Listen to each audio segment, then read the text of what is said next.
Annyeong! Manep, annyeong. Annyeong hasayo. Annyeong hasayo?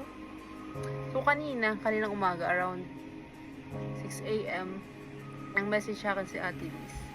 Nag-video, pinapakita niya sa akin yung sa K-influencer. Isa siya sa napili. Ako naman, hindi naman ako lang ga-expect na mag-video ako. So, ayun nga. Pinuksan ko rin yung email ko, nagbaka sakali ako. And tadan! Insert ko rito. Ayan, tanggap din ako. Oh. Yes! Congrats to everyone. Tanggap tayo.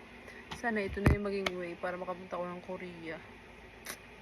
And explore yung culture nila and syempre BTS, K-pop, hype artist. Pinilig pa. Ito nga pala. Ito na. This is a total K-Influence Academy.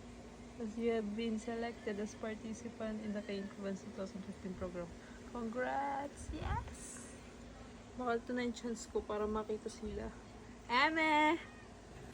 At dahil natanggap tayo, deserve ko to. Bumili nga pala ako ng juice sa Korean store. No brand yung name nila. Peach and lemon juice nga pala. Try nyo na! Let's go!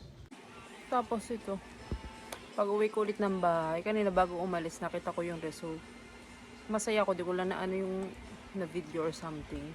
Tapos agad ko siyang naibalita sa mami ko at sa pinsan ko. Ang saya lang. Kasi ito, kakauwi lang namin. Nakita ko na meron na kaming assignment agad, mission. So, nakalagay here ay we're truly excited to have you join us all around the world.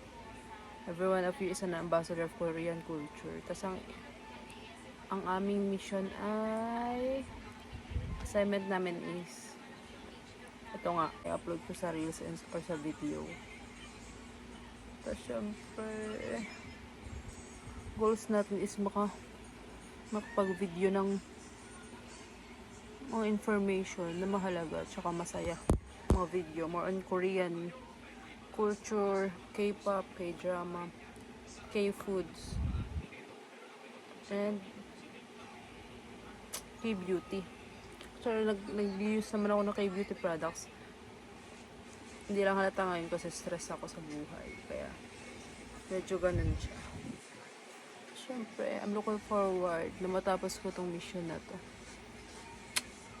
And makakalala ng iba't ibang friends pa. Sabi ko nga kanina, deserve ko to.